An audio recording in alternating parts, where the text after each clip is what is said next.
ಸ್ಥಳೀಯ ಚುನಾವಣೆಯಲ್ಲಿ ballot paper ಬಳಕೆಯ ವಿಚಾರಕ್ಕೆ ಸಂಬಂಧಪಟ್ಟಂತೆ ಕಾಂಗ್ರೆಸ್ ಗೆದ್ದ ರಾಜ್ಯಗಳಲ್ಲಿ ಇವಿಎಂ ಚೆನ್ನಾಗಿ ವರ್ಕ್ ಆಗುತ್ತೆ. ಸೋಲುವ ಕಡೆ ಇವಿಎಂ ಟ್ಯಾಪಿಂಗ್ ಮಾಡ್ತಾರೆ ಅಂತ ಹೇಳ್ತಾರೆ. ಟೆಕ್ನಾಲಜಿ ಮುಂದುವರೆದಿದೆ, ಬ್ಯಾಲೆಟ್ ಪೇಪರ್ ಅವಶ್ಯಕತೆ ಏನಿದೆ ಅಂತ ಮಂಡ್ಯದಲ್ಲಿ ಕಾಂಗ್ರೆಸ್ ವಿರುದ್ಧ ನಿಖಿಲ್ ಕುಮಾರಸ್ವಾಮಿ ಆಕ್ರೋಶವನ್ನು ಹೊರಹಾಕಿದ್ದಾರೆ. ನೋಡಿ, ಈಗಾಗಲೇ ಟೆಕ್ನಾಲಜಿ ಭಾಳ ಮುಂದುವರೆದಿದೆ. ಇಂಥ ಒಂದು ಟೆಕ್ನಾಲಜಿ ಮುಂದುವರೆದಂಥ ಒಂದು ಕಾಲದಲ್ಲಿ ಈಗ ಮತ್ತೆ ಆ ಟೆಕ್ನಾಲಜಿನ ಬದಿಗಿಟ್ಟು ಬ್ಯಾಲೆಟ್ ಪೇಪರ್ಗೆ ಹೋಗ್ತಕ್ಕಂಥ ಅಗತ್ಯತೆ ನನಗಂತೂ ಕಾಣ್ತಾ ಇಲ್ಲ.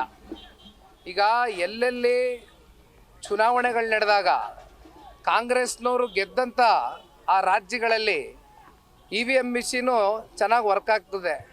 ಎಲ್ಲೆಲ್ಲಿ ಸೋಲ್ತಾರೆ ಅಲ್ಲೆಲ್ಲ ಇ ವಿ ಎಮ್ ಮಿಷಿನ್ ಮೇಲೆ ಮತ್ತೇನೋ ಒಳಗಡೆ ಟ್ಯಾಂಪ್ರಿಂಗ್ ಮಾಡಿಬಿಟ್ಟಿದ್ದಾರೆ, ಮತ್ತಿನ್ನೇನೋ ಬೇರೆ ಬೇರೆ ರೀತಿ ಕೈ ಆಡಿಸ್ಬಿಟ್ಟಿದ್ದಾರೆ ಅಂತ ಹೇಳೋದನ್ನು ಬಿಟ್ಟು ಬ್ಯಾಲೆಟ್ ಅಂತಕ್ಕಂಥದ್ದು ಇವತ್ತು ಅವಶ್ಯಕತೆ ಇದೆಯೇನಣ್ಣ? ಇಷ್ಟೆಲ್ಲ ಕಾಲ ಮುಂದುವರೆದಿದೆ. ಏನು ಉದ್ದೇಶ ಸರ್ ಈ ಬ್ಯಾಲೆಟ್ ಪೇಪರ್ ನಿರ್ಧಾರದಿಂದ? ಅಲ್ಲ, ಉದ್ದೇಶ ಏನಿದೆ ಅವ್ರನ್ನೇ ಕೇಳಬೇಕಪ್ಪ. ಯಾಕೆಂದರೆ ಜನ ಇವತ್ತು ಕೈಯಲ್ಲಿ ಸ್ಮಾರ್ಟ್ಫೋನ್ ಇರ್ತಕ್ಕಂಥ ಒಂದು ಕಾಲ. ಇಂಥ ಕಾಲದಲ್ಲಿ ಟೆಕ್ನಾಲಜಿನ ಇನ್ನೂ ಹೆಚ್ಚಾಗಿ ಬಳಸ್ಕೊಳ್ಳೋದನ್ನು ಬಿಟ್ಟು